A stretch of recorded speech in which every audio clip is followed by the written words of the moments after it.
What's up, everybody? Welcome to another episode of Super Gamer Boys. I'm your host and captain and dad, Garrett Morlang, and here in the virtual studio with me is the one, the only, JJ Purdom. What's happening, Garrett, and what's happening to all you, my fans, not Garrett's fans, but my fans, the JJ fans. I think the JJ heads. I think we're calling them the JJ heads. The JJ heads.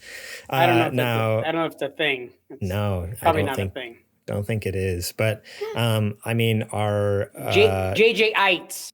JJ-ites. The JJ-ites. The channel points on our Twitch stream are technically called JJs. People collect little JJs in order to, do cool things on the stream. Not usually while we're doing a show, but they're also tradable. They're tradable and they're way more collectible than Pokemon cards. Let me tell you. Not true. False. Well, how's it going? It's been a couple weeks. I'm going to be straight up with you. It feels like to me it's been like a month since we've recorded a podcast, but it's only been a couple weeks. Well, I think the only reason you're saying that it's felt like a month is because when I talked to you earlier today, we're recording, of course, on Monday. We're going out live on Twitch right now. But I think that you said you felt like, man, this weekend just dragged by. It felt like it was a 4-day weekend. Yeah, why do my weekends never feel like a 4-day weekend, G-Money? I always feel like I'm cursed with like 1.5 days off, and that's about it. So you probably just had a super long weekend, and that's why it feels like it's so much longer. It was only 2 weeks, technically, literally only 2 weeks since I last got to record a show with you. But it has been a really long 2 weeks, and to be honest, I've missed you, buddy. I really missed you. I don't believe you. I wasn't serious. That wasn't even serious for a second. No, I didn't miss you. I saw you at work, so it's not like oh, no, that's right. You don't actually go to work anymore, but okay. No, I don't. No. Never. Boy, I got you good though last week. I felt good about that. The one time I did see you last week, I got you good. I got you real good.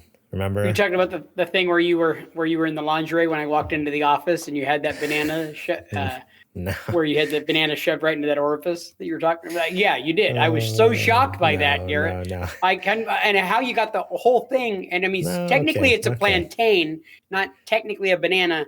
I don't really know the difference, except for one is a lot larger. But I'm sorry, but you were saying about how you shocked me with nothing shocks me, Garrett. I've seen things, man. I've been through wars. I didn't say shocked. That wasn't the word I used. I said, I got you. I got you last week. Oh, I got okay. you good. How did you get? Oh, you know what? You did get me. I do recall this now. Okay, so. Go ahead. If I can be so bold as to share this story, because the truth teller, I'm able to lay this out in a completely real way, whereas you tend to put garnish on things. You tend to make them a little larger than they really are, these stories that you tell. Right. I was recently told through the hiring of a new employee that I was going to be gifted an Xbox Series S headhunter bonus, basically. Yes. So I would gleefully take said Series S. And so I jumped the gun and told Garrett, hey, get ready, man, because pretty soon you're going to have to order me a Series S from the Xbox.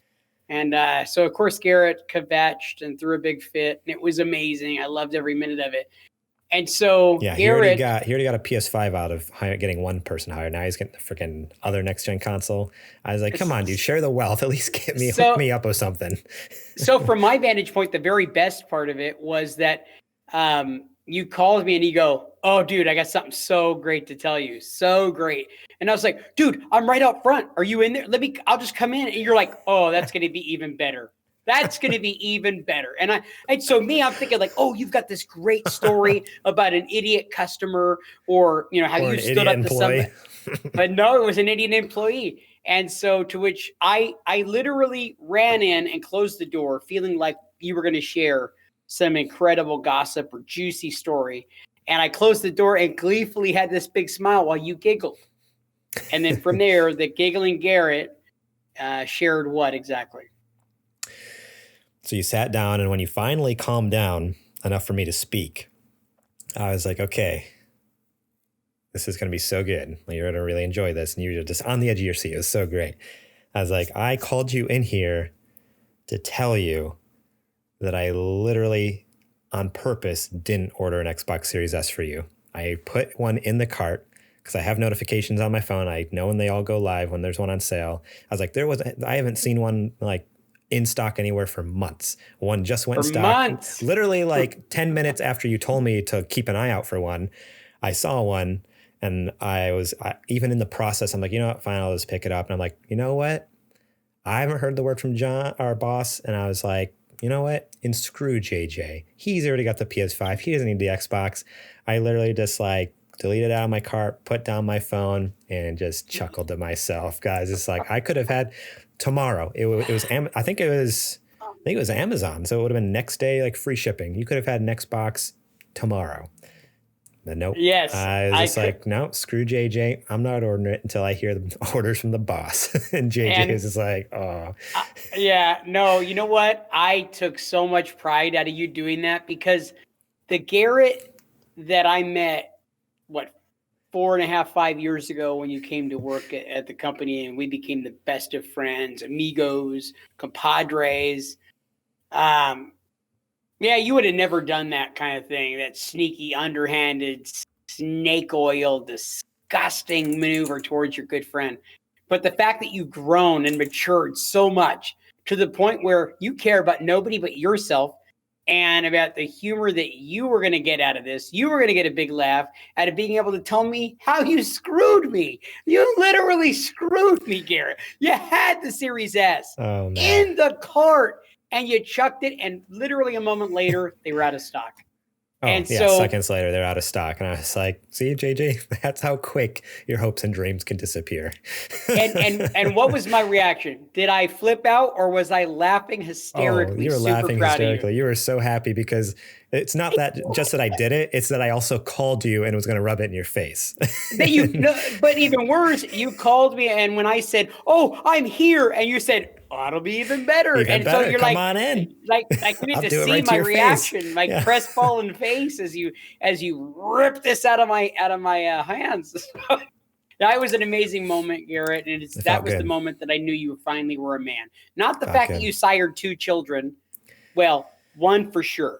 The other one, the tests haven't come back yet. But that's not what made me think you were a man. You doing what you did to me with that Series S. You finally achieved adulthood, man. I'm very proud of you, Garrett. Oh, man. Very, very proud. Thank you. I felt real good about that. I was real proud about that.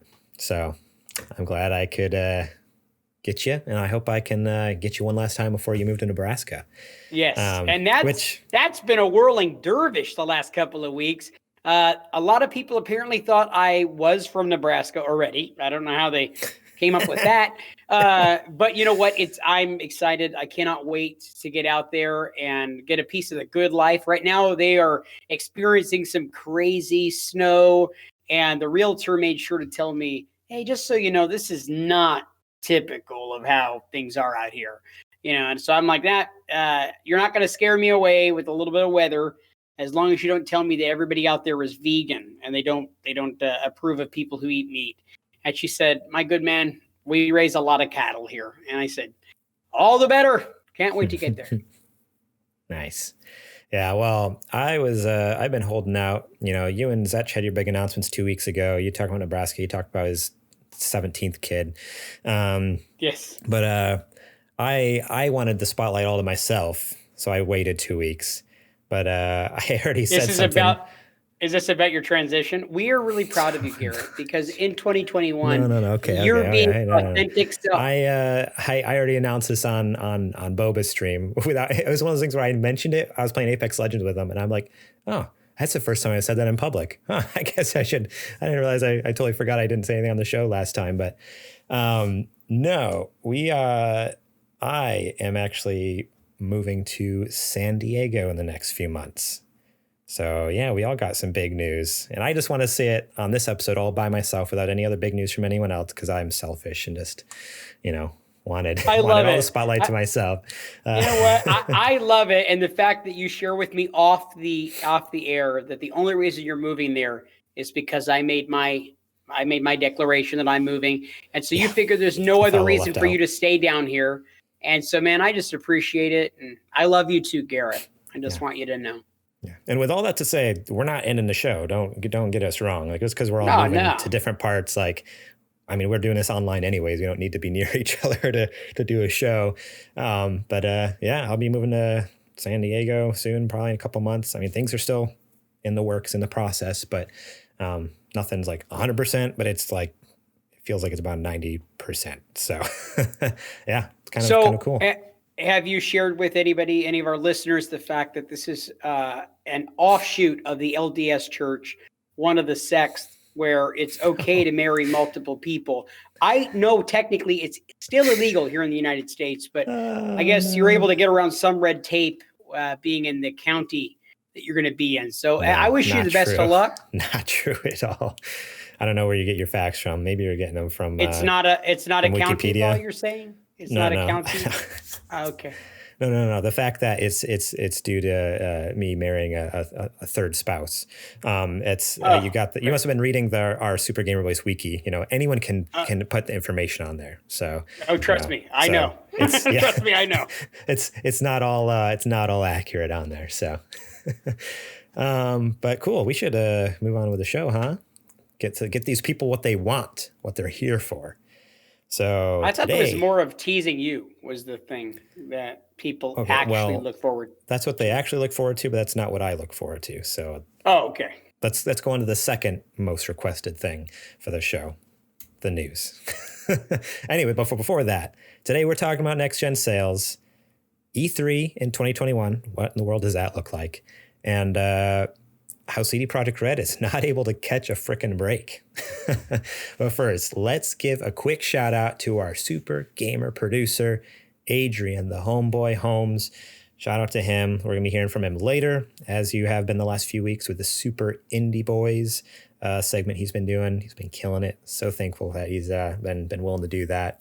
I know I've been enjoying it, and everyone I've talked to has said, keep up the good work. So thank you, Adrian, for that. That'll be later in the show, at least in the recorded show later. Unfortunately for you guys live on Twitch, you don't get to see it because I don't have it yet, but I will put it in the show post. So make sure you either listen on podcast services later or look up the VOD on YouTube and you can watch his little segment. It's fantastic. 10 times the production value of what we can ever do because, you know, he's amazing. Yes. Our Super Gamer sponsors, let's give a shout out to them. We got Bill Bird, Julie Bates, Brent Fox, and Daniel James. Thank you guys so much for your support, all the love.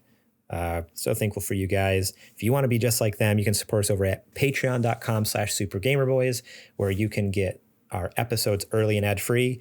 So after we'd finish streaming on Twitch, we delete this VOD immediately. And I go to work editing. We put out the audio tonight to everyone who supports us on Patreon at just $1 and above. But the biggest thing is the extra episodes you get that you only get by supporting us on Patreon, like our Super Gamer Book Club. Last month, or I guess this month technically, Far Cry 3. That's the episode that came out just last week. It was a little late. Usually it's the first Friday of the month. Sign up and you get that one. Plus, I don't know, we've done like 4 or 5 other episodes. We have a lot of fun episodes of that show. And then this coming month is Dead Space. Join us for that one. Remember, just $1 a month at Patreon. You can get that bonus show. But we'll talk about more about our Patreon a little later in the show. Now it is time for the mailbag. I love how you just say completely silent because we all know I'm in post. I'm going to put in Zetch's horrible screech that he does, but mailbag. But I don't know. I love how we just both know now. We're on the same wavelength. Yeah, I just keep quiet. I know you're going to implement his horrible rendition of Mailbag. So first question is from Dan. Is Pokemon overrated? Simple answer, yes. Very overrated. Although I did really like Detective Pikachu. That movie with Ryan Reynolds was fantastic. That was a good movie. Everything Pokemon. Of course, I'm older. I didn't grow up with it. So I know I'm a Gen Xer. It doesn't make sense to me. It's just silly and annoying to me. All the crazy Pokemon love with the cards and the Pokemon Go on the phone, walking around, knocking into stuff and getting hit by cars or what.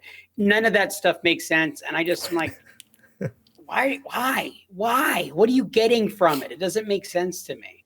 I know I'm like one of those get off my lawn kind of guys, you know. This is what you're getting from it right here. This is what you're getting from it. Nothing from that. This is what you're getting from it.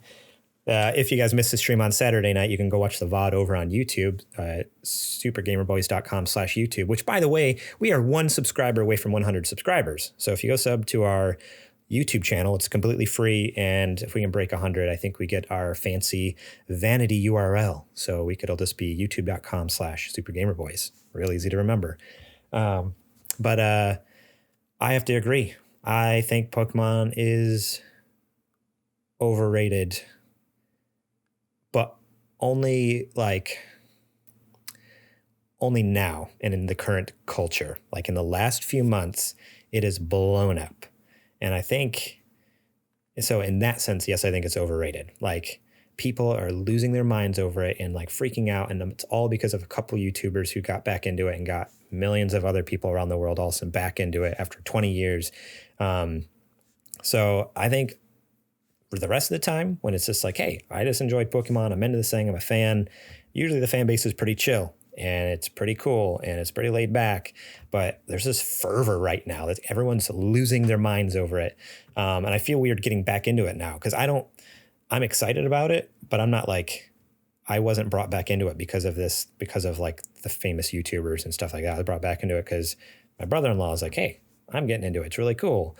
And so, yeah, I think in general, like right now in the current like time we are in, these couple months, this little section of 2021, yeah, it's completely overrated. And unfortunately for us who like kind of like what I feel like are real fans, or at the very least nostalgic fans. Like, there's real fans, and then there's me who's just like, I'm a nostalgic fan. I'm not like even Saturday night when we did that stream, there was so many Pokemon. I'm like, this isn't a Pokemon. Like this, the last time I was into it was 20 years ago. And I'm like, what is this? Like, these are weird. Like, that's just a trash bag. That's just a bag of trash with eyes on it. You can't call that a Pokemon. This one's just a building with legs. What?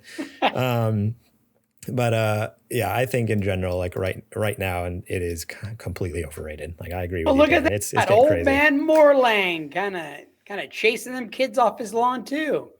I love it. Right. This has been your bag for the longest time, and then all of a sudden you kind of flipped the script today. Gee, I'm kind of feeling like there's the winds of change. They are coming. When you trash talk Pokemon, that's something else is going on. Do you have a fever? I want to get one. You might have the vid, dude. You might have the vid. You might want to check that. All right. This next question comes from Kajoma01. And this one got me fired up. You thought I got fired up about Pokemon just now. Was Konami better off when Kojima left? I would say indubitably. Oh, Kojima. Kojima. For someone whose name sounds so similar to Kojima, I can't believe those words that came out of your mouth. So Kojima left Konami in 2015 due to disagreements and direction and creation and all sorts of things, like how they run a business. I think he was like vice president of like Konami. Like he was up there in rank, and they literally stripped him of his position, told him, hey, you got to wrap up this game. Like you're way over budget. And then we need to release it. We're sick and tired of this. And then, a couple days later, he just like left. He's just like, I'm done. Well, boy, if you look at between 2015 and now, and this is what I'm basing off of, like, so his question was, is Konami better off? I'm sorry, I'm not going to even let you answer, JJ, but I feel like I need to go at this real quick here. This is your thing, man. Just like Pokemon is your thing. I would just be talking like a novice. If you look at 2015 to 2020, because they haven't come out with anything in 2021 yet, and granted, it's just February. Here's what they have. Pro Evolution Soccer 2016. Pro Evolution Soccer 2017. Pro Evolution Soccer 2018. Metal Gear Survive, which I'm pretty sure has like a 2 out of 10 on Metacritic. Garbage game. I don't know for sure, but it's not good. Pro Evolution Soccer 2019. Super Bomberman R. Okay, they finally made a game other than soccer. And then they went right back to remakes of old stuff. Contra, they just remade Contra and Castlevania and stuff. Okay, whatever, it's great, but it's not a new game. Pro Evolution Soccer 2020. 2020, they put out eBaseball and 2020 and Pro Evolution Soccer 2021. So, Kojima, you tell me, does it sound like Konami's better off without Kojima? Because they haven't put out any games. Granted, he mainly focused on Metal Gear, and that was pretty much it. Like they're in PT, Silent Hills. He didn't necessarily like direct Silent Hill games, but he wasn't involved with them. He's in a lot of the credits for some of the Silent Hill games. And then he did Metal Gear games. Since then, they've literally just done soccer. They haven't done anything else. So no, I don't think they're better off. And you know what? I'm fine with that because Konami sucks. They're a garbage company that treats their employees horribly. So I'm fine with that. Garrett, calm down. Garrett, you're all heated. Kojima, what are you doing? Why are you trying to poke the bear, man? You knew what was going to happen. You knew you were going to piss off Garrett. Like, you knew. This guy is insanely. It's like you're just pissed all over his family lineage. Like, come on, man. Kojima, you know better. So, don't be trash talking the good name of Kojima. So there we go. There's your answer, Kojima. Konami, let's see. Konami is not better off with Kojima, but Kojima is better off without Konami. So there you go. I'd say, yeah. It basically they took their biggest weapon out of the sheath and got rid of it. And so, yeah, I don't think they've really produced a whole lot. I mean, you talked about a few soccer games, a baseball game, some remakes, nothing major. Konami's a good company. And they weren't even remakes. They were just remastered old like NES games. So yeah, I wouldn't jump so far as you to say that, you know, they're like a trash company or anything like that. Konami's come out with some great games in the past. Have they capitalized on Kojima not being around? No, they really haven't. He was like their ace in the hole. And whatever, they had creative differences. That happens. You and I have creative differences on pest control all the time. You want me to do a good job. I kind of don't. You know, I mean, we're going to disagree on things sometimes. And as always, I win. Konami won. Kojima walked down the hall. But in reality, did Konami win? Because Kojima has had a hit or two, you know, since he left. Yeah, I know Death Stranding. Yeah, he's only just had the one game so far, but I mean, in my opinion, it was a hit. And, you know, like he finally has his creative freedom. He's not being held down by, you know, Konami, who regularly kind of, you know, especially in the later years, like, tone it down. So it's great. It's like, okay, let him do his thing. And granted, it's not for everyone. I know a lot of people aren't going to enjoy his games, and that's fine. I know like Zech finds them pretentious, and a lot of other people are just feel like the stories are discombobulated and all over the place, but I don't know. His storytelling speaks to me. I really enjoy it. So, yeah, I'm all about that. I'm glad he left. And real quick, say Konami, he was in the process, Kojima over at Konami was in the process of doing Metal Gear Solid 5, The Phantom Pain. And as I recall, I think that's the right title. As I recall, I borrowed that game from you and I played. And the first part of that game didn't make a lot of sense. It's kind of a little out there, like Kojima games typically are, but the art style is really beautiful and it's actually a really great game.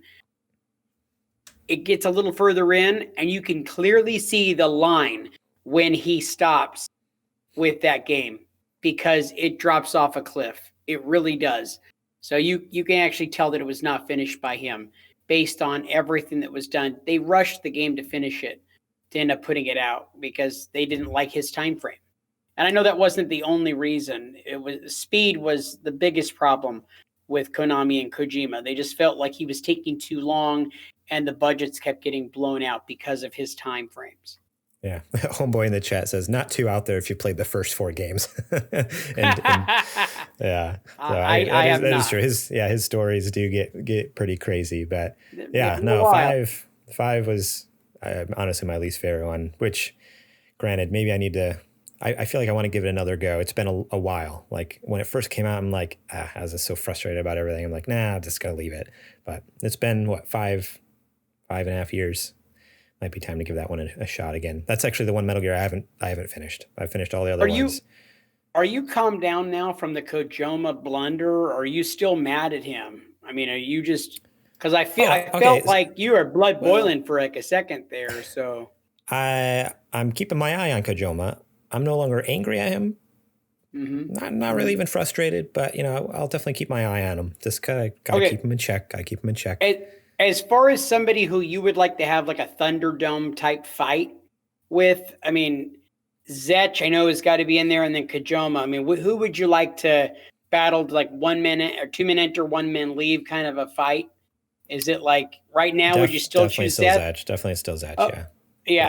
And I would say Zetch because of his diminutive size. I think that gives you a super strong advantage because you're a lanky person. I feel like for what you lack in skill, you got the size. And I think that will carry you a long way. But remember, Zetch is kind of like a spider monkey, so I could see him like climbing and like clawing your face off and stuff like that. But compared to Zetch, I'm basically like an Andre the Giant.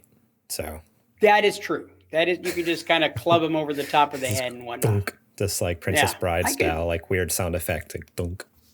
Yeah, when you were actually the one who said like, hey, dude, he's really a little guy, and then like I saw him and I'm like, hey, he's not that little. I mean, I'm like what, like half an inch taller than he is. Oh yeah. Okay. I love making. I gotta take a deep breath here. Pretending like he's little like that. That's my favorite. That's one of my favorite things. Next to beating you mercilessly, one of my favorite things. Right. Alrighty, guys. Now it is time for the nerdy nudes. It's now time for the nerdy news. Did they cut out again? The voice thing is always going to cut out. It's Discord. Discord does not like you. Discord does not like you at all. I don't like Discord. Huh, Discord could suck. It just totally. It's not like it just. You said it's not like you said Discord can just suck, and then it just like cut out. So you could have said some horrible things. I cut it out. Did you? Okay. It sounded just like Discord did, so it was believable. That was believable. People are going to think I'm censoring you now. Come on. You always have. Honestly, I always do. I always will. Yeah. The first story here we have tonight: PS5 and Xbox Series X and S sales in line with, not ahead of, previous gen. A new report suggests supply constraints have prevented the next generation PlayStation and Xbox consoles from significantly outselling their forebears. Data from Ampere analysts suggest that Xbox Series X and S has sold 2.8 million units since launching in November, lagging a little behind the Xbox One during the same post-launch timeframe at 2.9 million units. So already selling a little less than the Xbox One did, but I mean, that makes sense. We're in a pandemic, there's not going to be the same supply numbers. I was just going to say, I think that's the case because it's sure not lack of wanting the system. Right. Especially when they have the cheapest one out there. Meanwhile, PS5 has matched the performance of PS4, which shifted 4.2 million units in its first few months after launching in 2013. So the PS4 sold 4.2 million units. Let's see. It's worth noting the PS4 achieved this without its home market of Japan, where it did not launch in Q1 of 2014. PS5, meanwhile, launched simultaneously worldwide. So Sony's numbers here with the PS5, according to Sony, they have sold 4.5 million units, confirming it the most successful PlayStation and by extension, the most successful home console of all time. However, Sony's figures usually represent sales to retail or shipments, while Ampere claims its data focuses on sell-through sales directly to the consumers. So as far as I can tell, Ampere doesn't have any sell-through numbers for PS5, but as far as how many boxes have been shipped from the warehouse to like Walmart, there's been 4.5 million units at this point. So that's pretty dang good. Honestly, I'm actually like just really shocked by that because from what I've seen, it seems like the PS5 is generally out of stock more than the Xbox. I feel like pretty regularly I'll see like the Xbox Series X or S like flash up, on Wario 64, like on Twitter or something like that, or like will be in stock once in a great while for just merely a couple seconds and it's gone. Or I feel like I rarely see the PS5. Yeah. Still a little sensitive, Garrett. It's still a little sensitive. A little sensitive. Or I feel like the PS5, like I have not seen it come back in stock really. Maybe I've just missed it. Maybe like once or twice, but not that often. And so it's crazy to me. Honestly, that just surprises me that Sony was so prepared ahead of time. Like they actually did have more stock available at launch. So that way they could get more units out there. Like because I guess this past year, I've just been assuming, okay, Xbox came out before Sony to announce their new console. So that obviously must mean they're going to have lots of stock, right? Like they've already started production. They're going to be way ahead of the game. They're going to destroy Sony. So to me anyways, like, so my take on this is I'm actually really shocked by how like 2.8 million from X and S consoles. That's two separate systems compared to the PS5's 4.5 million. So yeah, I don't know. How does this hit you? It's no shock to me that PS5 has sold that much with all the scalpers and stuff. I think the COVID pandemic stuff, there's two different things. One, it forces more people to be at home wanting to play video games. That's definitely a thing right now. Mm-hmm. But it's also obviously messed up the supply chain. So there's less of those things out in the wilds. What I've noticed is in homes that I go into, because I go into a lot of homes every day doing pest control, and I'm not looking for these things. I'm not going to like look through your house when I'm doing your pest service, but it sounds so bad. But yeah. Because I have a PS5 and because it has such an unusual look, that system stands out. It really does. Everybody, I mean, I see PS4s and Xbox Ones and 360s and PS3s. I see that stuff every day, all day long. So when I walk into a home and they got that airship of the PS5 sitting there, it really does jump out at you. Surprisingly enough, I've probably seen half of a dozen in people's homes in the last couple of months, which I would say maybe eight, 9 systems. Which to me, that's quite a bit for me to see, considering everybody says they can't get it. As far as Xbox, I've seen Series X's. I've seen maybe 15, 20. So more. Yeah, that's crazy. Yeah, more than I have PS5s. And I think it's because the Xboxes are more readily available. And those are a little easier to come by. Like you were saying, you see those ones jump up more often. And so that I have seen houses that have both the PS5 and the Xbox Series X, which I know Nate Fletcher is one of those. And I think there was somebody else in our group of friends that has both systems. Dan has Does both. Dan also have? Okay. Yeah. I'm pretty sure. Yeah, he definitely does. Yeah. So there's a couple people I know who have both. But yeah, I don't know. It's just shocking to me because I feel like I just assumed the numbers would actually be lower than compared to PS4 and Xbox One numbers too. Like I'm actually really shocked that,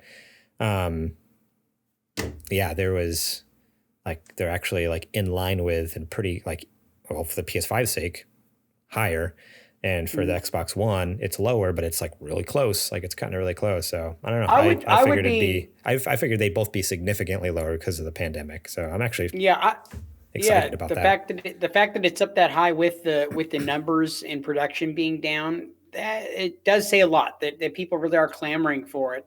I'm curious. I don't know if you have this information or not readily available, but is there hopes or the ability? Are they trying to ramp out like a large amount of more consoles for both Sony and Microsoft, or are they is it like pieces and parts that we're going to put out another 200 right now, or give us a little bit of time, we'll put out another 100. So the analysts, the analysis firm also expects PS5 could sell between 7.6 to 8 million consoles by the end of March, which could put it ahead of PS4's 7.5 million sales in the same time frame. So this analysis firm seems to think that Sony is going to be able to pull 3 million units out their butt in the next month and a half, 2 months. So and so that's very reticent. That's very dependent on them getting those systems out into the public. So yeah. And then let me see here. It does talk about, so that's the main thing for PS5 and Xbox Series X and S. Surprisingly, Major League. What? Sorry about that. What was that? What's going on? Nope, You good? Sorry. No worries. Surprise guest from the show? Yeah, we're going to play a random YouTube video? The Phantom Hand coming in. Sorry about that. The Phantom of the Opera. Lee trying to make me get on the phone and have a phone call as Lee came in and he was trying to do the hot tag and get in on the show is what was going on. Oh man, I see how it is. This isn't a call-in show. Sorry. Hey Lee. We all good? All good. Hey, we're live, buddy. This is what happens. We're live. By comparison, I thought this was really interesting. Nintendo enjoyed a great year with Switch's 26.3 million sales, beating the company's previous sales year performance. So the previous record that Nintendo had was 24.5 million units, which was the Wii. They sold 24.5 million units of the Wii in 1 year. So they broke the record this year with 26.3 million Switches, which is crazy. So yeah, Nintendo's on fire. Like they're killing it. Yeah, Nintendo is constantly killing it. Speaking of, I had an issue with Lee's Nintendo Switch this last week. It went black screen, was not charging, went out and bought a new Switch charger, and that seemed to do the trick. We had been charging it on other Type-C cords, and then tonight it's went black screen again. So I don't know what's going on with it. Huh. That's super weird. Yeah. It's where the battery isn't even showing or anything like that, that it needs to be charged. That's not good. Dang. No. Let's see here. Okay, well, I think that's it for that news story. Let's run over to E3 2021, reportedly going all digital in June. More details coming soon. So E3 might be going fully digital this year, according to new reports. The ESA, which organizes a massive game industry event every year, is reportedly planning a big 3-day virtual event for E3 2021. With streamed game demos, panel showcases, keynote events, and more all happening online, none of this is confirmed or concrete at this stage. But it appears there are major changes afoot for the 2021 edition of the show. The pitch for the show has been sent out to numerous publishers, with VGC obtaining a copy containing all the details.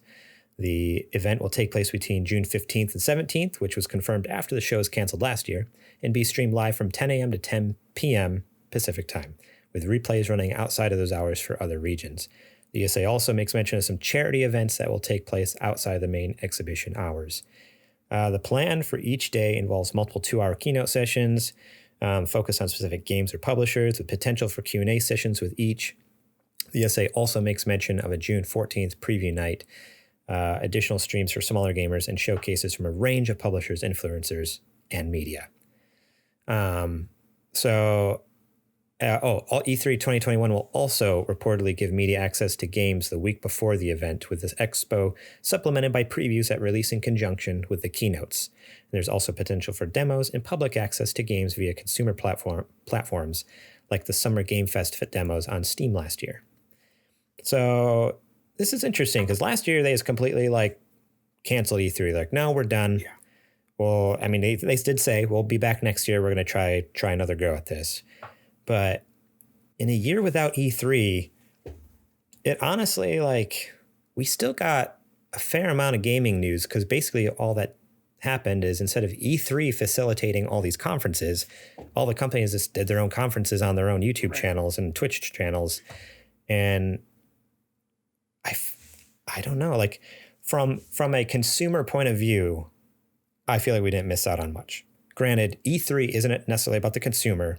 It's slowly kind of becoming that, but still the sole purpose of E3 is for the industry and networking, which, again, with some of the stuff that they're even mentioning here, how does this facilitate networking and deal making and handshaking when it's still just going to be a bunch of streamed keynotes and presentations? I don't know. Is this necessary? Do we need this? No, it's not necessary. But you know what? When E3 was actually an event, it had become a really popular event, a really like a destination event, similar to like a Super Bowl or WrestleMania, where it's an event that people go to and look forward to every year. I think that trying to do E3 the way that they're trying to do it now digitally, it's unnecessary. Everyone can still do just like last year, do their own little thing here and there, putting out pieces and parts, not rushing to, hey, well, we've got to be represented when E3 happens. So we've got to put together something, slap together a couple of titles to throw some, hey, coming soon, 3 years from now, a game that we're working on. Yeah. I don't think that E3 is necessary in this fashion. I think they should just wait until it's actually an event again. I know it became really commercialized, and so some people were frustrated that it turned into, this almost like a San Diego Comic-Con type of thing. And that's not really what it was for originally. It's not what it was intended for, but it's what it started to kind of become. I know that we were hoping to be able to go there at one point. Yeah. And I still hope to, in the way that they were being held before. When it's actually an event, it would be nice for us to be able to go to it and attend and then represent the Super Gamer Boys. Of course, you could always help us get there by supporting us on Patreon. Wait, is that not the part where we do that? I mean, you can say it whenever you want. Okay, no. No, yeah, and again, like I want to clarify, like I understand it's not a consumer event. It's not, I mean, there's a lot of aspects to it that are, but that's not the end goal. So it's like, okay, like maybe my opinion of it not being necessarily as necessary is invalid. Like we really should be asking someone who's in the industry, whether they're, a journalist at IGN or a developer at Bethesda, like whatever, like something like that. Like that's who we really need to be asking. But even putting myself in that mindset, like I think back to some of like the other, like, because they pretty much stream everything that happened at E3 it's always kind of been streamed live anyways. A lot of it, not all of it, but a lot of it, like a lot of the sessions, a lot of the conferences, like they always were pretty good at putting that stuff out there either on YouTube or on Twitch while it was happening. And I don't know, it just seems so like, I don't know. There's just something about it. Just like, okay, like is doing it digitally going to have the same effect? Like, yeah, again, are people going to be able to make those connections? Are there going to be, just the collaboration, the same collaborative feel when we're not actually like in the same room together, collaborating, working together? It's just like going to be videos they're throwing up there and people sitting in their living rooms, like streaming Q&As and stuff, which is cool, I guess. But I don't know. It's just it is going to be different. I think if anything, this is going to push it to be more consumer commercial and not so much for the industry like it was before. This, if anything, this is pushing it over the edge. Like, no, this is just for the consumer now. Yeah. Refresh my memory. Was it 2 years ago that PlayStation opted out and decided not to be a part of E3? Yeah. And so that's when Microsoft kind of, 2019, Sony was not there. And then 2020, it just didn't happen. So we haven't had a Sony conference in quite a few years. Other than, last year, they didn't have a E3 conference, but they had their... Did they do a PSX or they didn't do that last year? PSX has not been done for a few years. They stopped that back in 2018. I think 2017 was the last year they did that, if I remember right. I might be wrong about that. It's been a few years though since PSX. But yeah, so it just seems weird. Like it just doesn't seem any different than what they normally like. E3 is usually pretty digital. Like, I mean, I watch it every year. Like I watch a lot of the showcases and a lot of the sessions like on Twitch and on YouTube. So it just seems weird for them to be like, we're coming back and it's going to be digital. It's like, okay, well, cool. But again, like some of the stuff that they mentioned in the article that they're going to be bringing back just doesn't seem like it serves the original purpose of E3. It seems like it's, again, heading towards like catering to people like me, or not me specifically because I don't really care, but consumers like me, and not so much like the guy who does like a director at Bethesda, a game director at Bethesda or something, or I keep saying Bethesda, like doesn't matter whoever you want to pick. Square Enix, I don't know. Konami maybe? Would Konami maybe? No. No, because they're worthless without Kojima, right? Stupid Kojima, with your trying to pick a fight. Oh, man. Okay, last news story here. CD Projekt Red source code reportedly sells for millions in dark web auction. Earlier this week. These guys cannot get a break. Right. Earlier this week, CD Projekt Red announced that it had been hit with a ransomware attack that allegedly exposed the source code for games including Cyberpunk 2077, Gwent, and The Witcher 3. Now, security experts are reporting that the source code has been auctioned off on a dark web forum, seemingly for millions of dollars.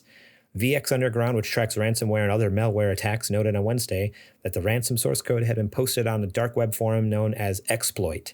The starting bid was reportedly $1 million, with a $500,000 bidding increment and $7 million buy it now price. So if you didn't want to bother with the auction, you just wanted to buy the thing, it's only a cool $7 million.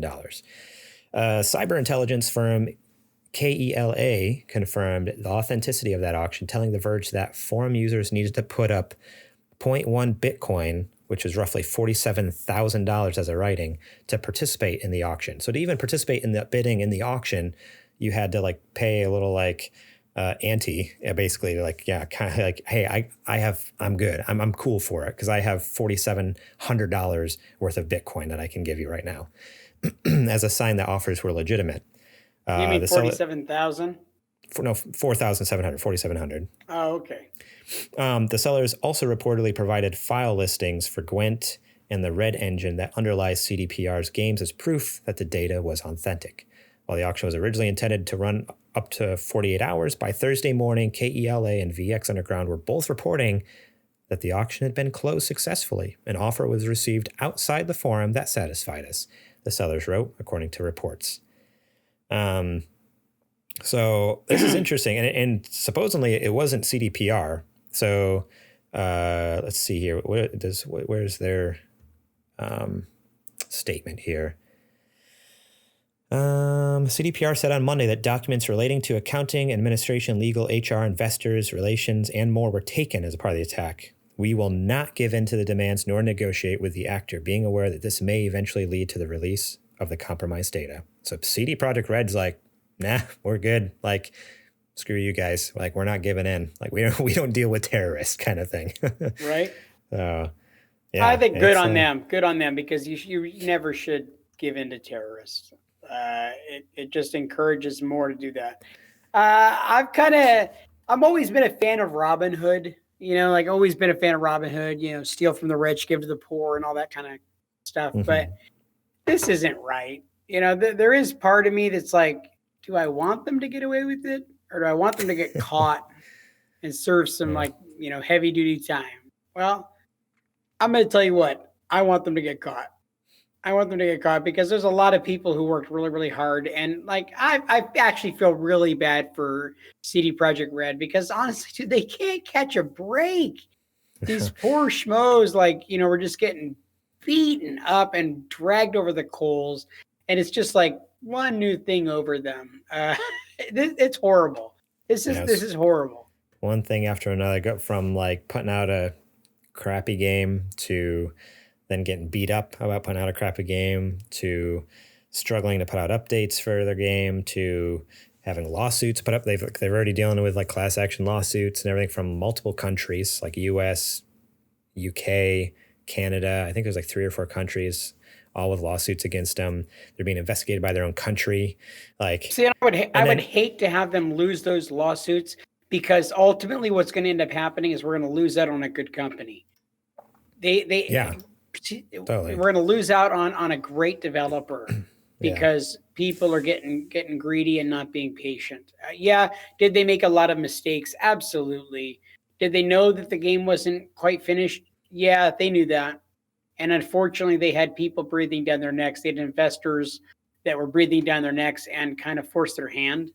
Yeah. And I don't know how the game is now. I don't know if all the bugs have kind of been worked out, the kinks. I haven't played it in a couple months. I don't know. You haven't been playing it. Okay. Supposedly, but you were there was also supposed playing to be on your internet or on your computer though. Yeah, on PC. Yeah, so there's supposed to be two huge updates, one in January and the biggest one in February. So I haven't actually looked back to see if there's been those big updates, what's changed. But supposedly those two were supposed to like get it up to snuff for console users.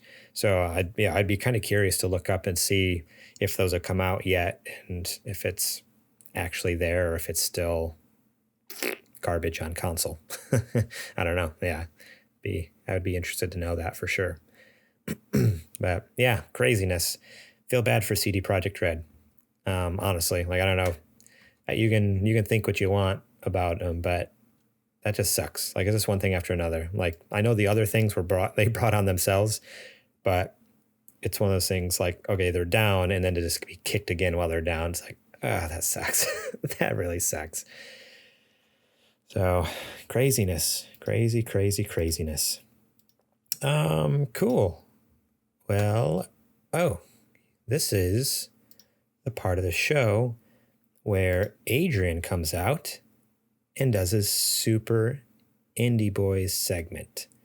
Not here live, unfortunately, but if you're listening on YouTube and podcast, enjoy this segment from Adrian, the homeboy Holmes. What's up, Super Gamer fam? Another week strong, 4 in a row. Let's keep the train going. I don't want to waste any more time. Let's get right into it. All right, let's see here. Online multiplayer dating simulator with monsters. Okay. Yeah, that's pretty much it. So everybody get your best clothes and come on, because we are going to Monster Prom. There's only 3 weeks to prom, and you got to work your way up to asking one of this colorful cast of monsters to be your date. You and 3 other people take on various tasks and participate in conversations to woo the monster of your dreams and better the odds of them saying yes to your proposal. Think your game is tight? Give it a shot. I'll see you on the dance floor. It's available on all console stores and Steam.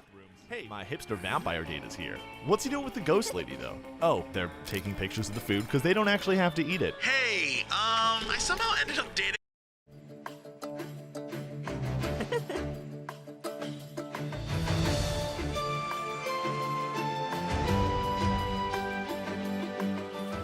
This one is from my strategy lovers out there. Wargroove has you take the place of a commander in multiple battalions with different types of troop units. Your goal is to conquer the battlefield. Each class you control has different abilities and strengths, and it's your job to organize and direct them to achieve victory. You can even make your own campaigns and custom maps with different stories that you make up yourself. It's so cool. This game is jam-packed, and it's a must-play if you even remotely like these types of games. It's available on all console stores and Steam.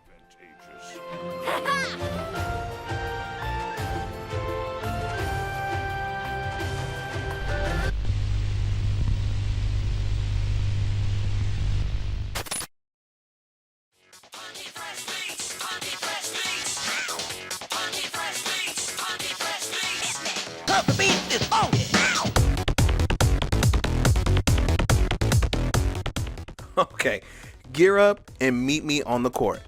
Lethal League Blaze is a mix of dodgeball and baseball. Well, with a little bit of light speed and interdimensional chaos, backed by a crazy good soundtrack. The object of this game is to get the ball so much momentum that it becomes unavoidable and clocks your opponent and knocks them out. There's lots of techniques to master. Directional hits, parries, all the characters have special abilities, reversals. All of these are at your disposal to get the advantage and send your opponent flying.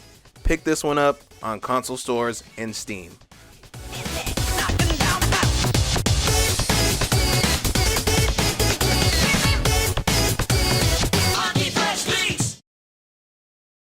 And that's it. Another week in the can. I'll see you next week with some more hot picks. Until then, I'm out of here. Peace.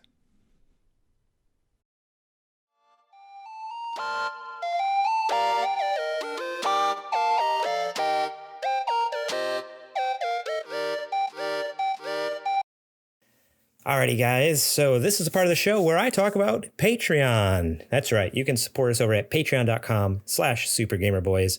Over there, we have 4 different levels. I guess I don't know. 1, 5, 10, 15, 4 levels.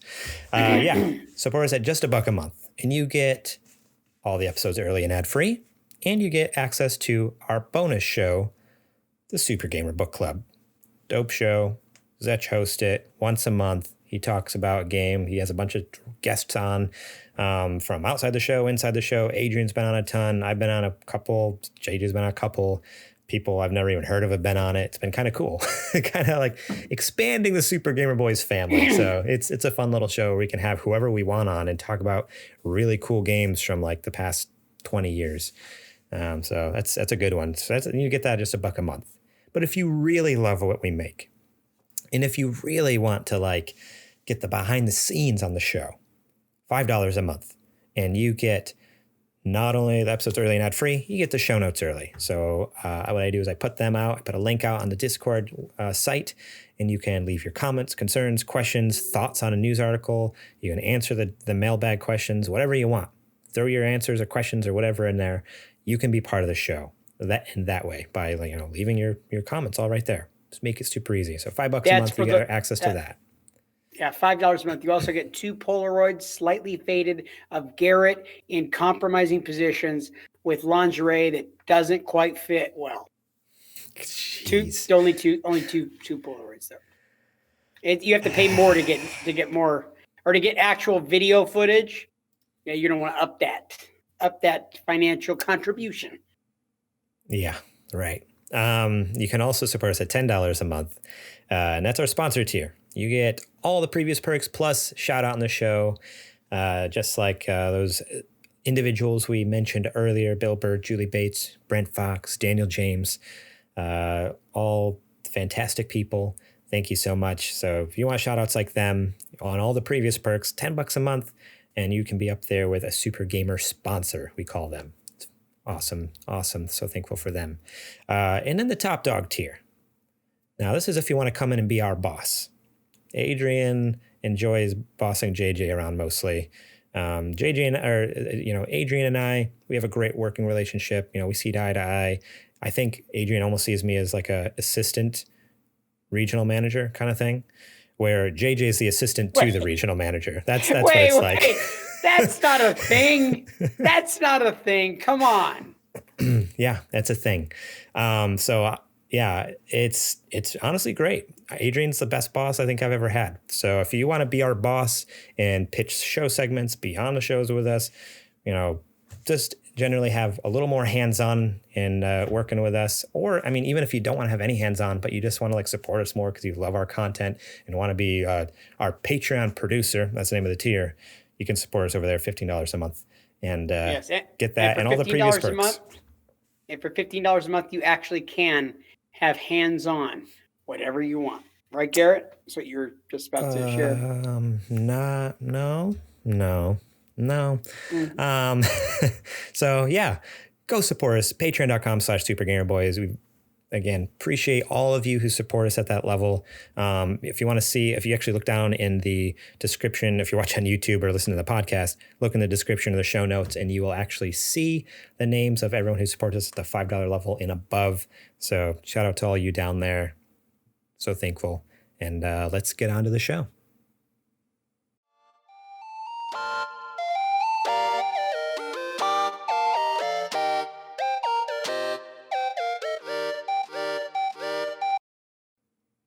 Alrighty, now it's time for What You Playing. JJ, give it to me. All right, I have been playing Control, and dude, let me tell you, Control, the Ultimate Edition came out on PS Plus a couple of weeks back. I think that I've been playing it off and on for a few weeks. I have had to switch stuff up as that game is pretty freaky, and when you play it late at night, it kind of gets to you. There's some wildness to this game. But I am going to tell you that I have been playing for the first time a game that has scared the bejesus out of me. And I'm really shocked at how scary it is. From the Xbox 360, I'm playing it on Game Pass because we're going to be talking about it soon, Dead Space. That game is amazing, dude. It is such a scary game. I don't know what the heck's going on, but with the flickering lights, I know it's an older game, but like with the flickering lights and these alien monsters coming at you, all limbs and everything and claws, and it's unnerving, dude. It's like completely unnerving. And I'm gonna be honest, I do not want to get in trouble. So if I share this, I don't want anybody to say anything that's gonna possibly get me in trouble. I didn't know how scary the game was going to be. So I said to my son, who's 9, I said, dude, I have to use your Xbox for a few. I gotta play this game. I just need to play a little bit of this game, and then I'll play the rest of the time, like when you're like asleep or whatever, when you're not around. So I said, but I want you to like sit with me. So he starts watching me play Deep Space. Oh no. Yeah. Okay. So hold on. We didn't go too terribly far with him watching me, because it was coming after me and fighting, or whatever. And like, it doesn't take long. Was like jumping. It was very quick. This was in the first like 15 minutes of playing the game, when all the crap hit the fan. And he was like, Dad, I'm very uncomfortable. Dad, I'm like really uncomfortable right now. So I was like, okay, buddy, I'm going to turn it off. I feel like the worst dad on earth, dude. I feel like the worst father. Oh my god. That's my baby, man. I felt like the worst dad ever. I was like, feel I didn't realize it was Dad. gonna. Oh no. I feel, Dad. He said just like that. Dad, I feel really uncomfortable right now. Like it's making me very uncomfortable. And I was like, oh no, Oh, no. So I shut it off, and I was like, I'm sorry, buddy. I didn't think it was going to be that scary, Yeah, it's terrifying. So I've also been playing it the last few weeks, and I was in here with my headphones on. I was playing in the middle of the day, but I had like the door shut, and my kids were all napping. Trudy was resting. I'm like, I'm just going to sit down for like an hour and a half while they're napping. I'm going to play some Dead Space. Well, I was like getting into it, and I was like already getting scared to death half the time. Like they just pop out at you, and they're like freaking out, like coming across the room at you, like the monsters, like out of nowhere. Well, it was so, I don't know if you could say perfectly or horribly timed. All of a sudden I'm sitting here playing. And so for those of you who don't know, I actually have a blind spot on my right side. I had like a weird migraine thing that happened to me about a year and a half ago. And like, I literally like can't see any of my peripheral vision on my right side. And so I can't tell if someone comes through the door anymore. Like I used to be able to see, now I can't see because I don't have any peripheral vision when I'm looking at my screen. Anyways, you still don't have any vision from that? Oh yeah, no, I haven't really given you an update. Yeah, I still can't see. I have no peripheral on the right side. It's great. Anyways, I'm sitting here, and all of a sudden something jumps out at me, and like I'm already kind of like react. I don't like jump, but I just like inside I'm like, oh man, like that got me. All of a sudden something brushing my arm. I'm like, yeah, like I freak out. I turn. It's my son. He snuck out of his room from napping, No! and I immediately just like palm his face, and I'm like, no. Like with my left hand, I'm trying to smash the pause button. I'm like palming his face and his eyes, like, stop, look. He pulled a Garrett. He was there the whole time. Yeah, probably. Like father, like son. He could have been there the whole time for all I knew. Oh man. In the game, it literally was as I was like, I think I took my at one point in the game, you get a weapon with like, no, it's the slicer. It's like not the little slicer, but the big slicer. I literally chopped a guy in half, and his arm flies off, and blood and gore flies all over. And and then that happened. I'm like, oh my gosh, like, oh no. We both have scarred our kids forever. We both have scarred our children forever. That's horrible. Oh, it was so bad. I was like, no, man. I was so mad. Like, just. I can't be mad at him because he didn't know, but I was just like, I was mad at the situation. I'm like, oh no, like that's not great. That's not good, man. So yeah, Dead Space is doing good things for our families. Good things.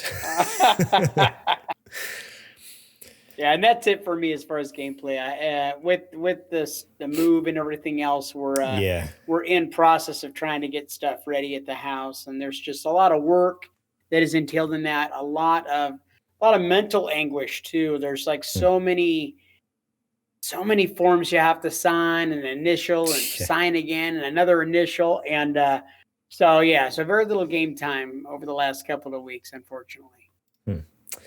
No worries, no worries.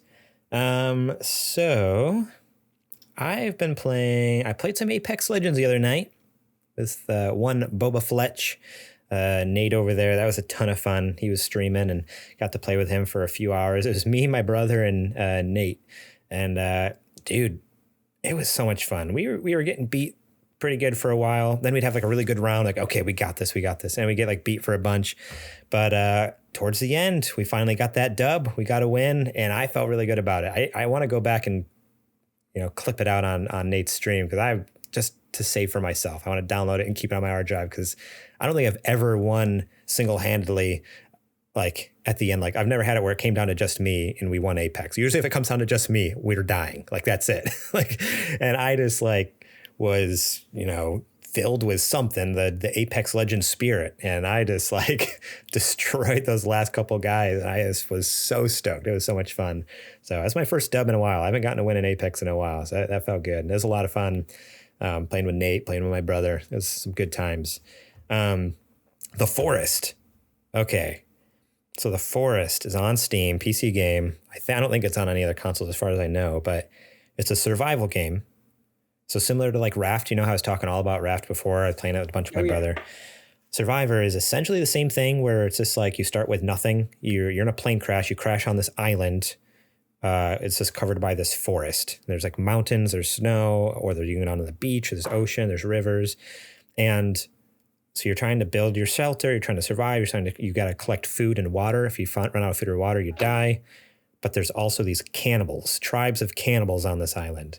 And let me tell you, this game is freaking so horrifying, so terrifying. Like so many times, like I was playing with my buddies, Isaac and Orion, and I was jumping out of my seat, freaking out because it gets like pitch black. It gets nighttime. It has a day-night cycle. So it gets nighttime. And then it's just like they would be like, oh, we need some wood for this. Let's build such and such, whatever. Let's build some more walls or build a new cabin or something. So we're out in the woods in the pitch black darkness, cutting down wood, and all of a sudden you hear the screech. And you're just like, no, God, please, no, please, no. And then the next thing you know, like either they're right there on you and they like surprise you, or you just see these torches coming through the woods at you. And at that point you just turn and you're just booking it back to camp as fast as you can. And holy cow, I've never been so scared in my life. Like honestly, The Forest might be as scary, if not scarier than Dead Space. Like I was legitimately screaming while playing with it. Like there was one point where I like guttural scream out loud, like while out in the woods alone in this game. Oh man, The Forest is a fantastic game. Like everyone needs to go play it. And if anyone has it and wants to play it, hit me up because I would love to start streaming that. Like, cause I felt terror playing that game that I haven't felt in a long time. Like it's so crazy. Your microphone's muted. I can't hear you. Oh, never mind. You're back. There you are. Oh, okay. Does it have a similar feel to like Blair Witch or Outlast? Yeah, actually. Well, I guess I don't know. As far as gameplay, no. Like has gameplay like REKT, but as far as like it's really realistic. So I guess graphically, if you had to compare the graphics and the art style, yes, as compared to Blair Witch, it's similar to that, where it's like really realistic graphics. And somewhat realistic physics. They try their best to have realistic physics and stuff in the game. But it's like you're walking through the woods, the forest, and all of a sudden there's like these little totems set up around. And it's like these like crosses with like people's skulls or like their like carcasses, like bodies just like ripped open and like their body cavities filled with other like body parts and stuff because they're cannibals. It's a cannibal tribe. So they have like these weird, or like they'll have like a skull with like someone's skin stretched over the top of it or something like that. And it's like gross. So like you're walking through the woods and all of a sudden you just like stumble across this little like shrine or this totem and you're like, oh no. That means there's one of their like hideouts are nearby because they live in the caves. There's caves in the game. We went in the cave for like 5 minutes. We didn't see a single like cannibal, but the whole time, like we'd go around a corner. Because all you have for light is this little lighter. You go around the corner, you're like, oh no, just a rock. Okay, you go around the next corner. Oh shoot, no, just whatever, just a lake, just a pond. Like, see, I would have so much fun with a game like that. It's just so scary because it's pitch black. darkness. You don't see anything except for whatever your little lighter gives off. And it's so scary. So fantastic game. Go play The Forest. Yeah, I love that one. So yeah, that's about all I've been playing other than Valheim. I'll mention Valheim real quick because it's hot on Steam. I feel like I haven't played enough to enjoy it. Basically, all I've done is bicker and fight with Dan and Boba while building our house. Like literally I go in there and I just put on house building duty, and Boba just sauces me the whole time and just is like trolling me. And Dan's just trying to tell me how to build this thing, and it's not working. And so I'm really enjoying it. It's a really cool art style, really fun game. It's a similar survival type game as to The Forest and stuff like that. But instead of being set in like a terrifying cannibal island, it's set in like it's a Norse mythology type game. So it's, the whole point of it is like to ascend to Valhalla. You're in Valheim. There's like all these different Norse creatures from Norse mythology and stuff that you're having to like come up against and fight. And so it's really cool. So it's like a survival game with a Norse, like God of War kind of spin on it, which is really, really cool. But yeah, other than that, that's it. That's all I got. Well, yeah, unfortunately, it seems like the stream went down and I lost JJ. But thank you guys all so much for listening. It's been a blast doing the show for you guys. If you missed the show, remember we do streams throughout the week, even the off weeks when we don't do a podcast. We try to stream as much as possible.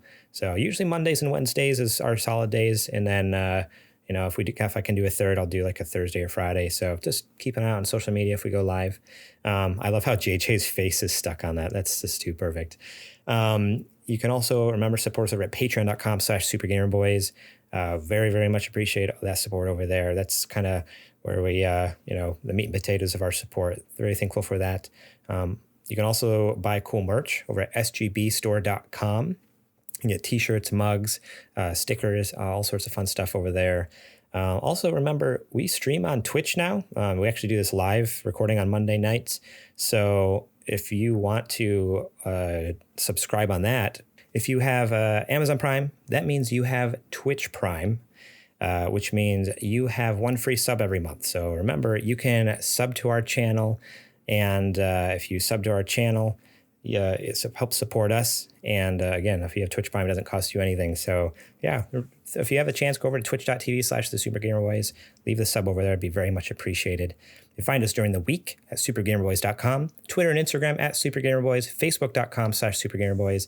I am over on Twitter at gmorlang and Instagram. JJ's over on Twitter and Instagram at JJPurdom. Thank you so much to Star Andrews for our logo. You can check her out on Instagram at Ground Floor Graphics, facebook.com/Ground Floor Graphics. And yeah, that's it. That's all I got this week. So it feels weird doing this without JJ. But his internet must have went down because he's completely offline from what I can tell on Discord. So yeah, thank you all so much for watching. For JJ Purdom, for myself, thank you. And we will catch you all on the flippity flop.